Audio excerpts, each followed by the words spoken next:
L'exercice de l'écriture est un exercice qui est très exigeant. Il a fallu que je sois accompagné, bien évidemment, on n'écrit jamais tout seul. On est accompagné par son entourage, on est accompagné par son éditeur et puis tous ceux qui s'investissent dans le projet, qui m'aident aussi à accoucher de mon récit. Et donc ça a été une vraie aventure, non sans difficulté, et je pense que ça a été plus facile de vivre l'aventure des cathédrales de France que de l'écrire. Parce que, en fait, je crois profondément que pour pouvoir écrire un livre, en fait, il faut être capable d'avoir un dialogue.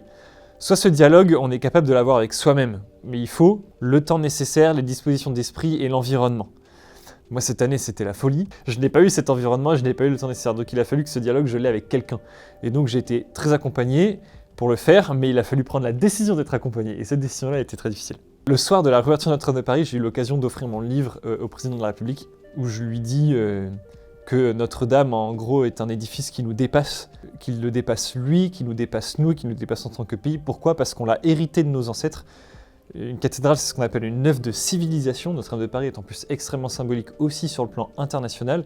Et donc j'ai tenu en fait à rappeler ça aussi au président et à lui dire en fait, mon livre est le témoignage d'une France qui n'a jamais cessé de s'accrocher à un rêve de grandeur que j'ai trouvé, que j'ai découvert dans les cathédrales. Et donc c'est ce que j'ai voulu aussi raconter à Emmanuel Macron. Mais peut-être qu'au fond, ce message-là s'adresse particulièrement à tout le monde.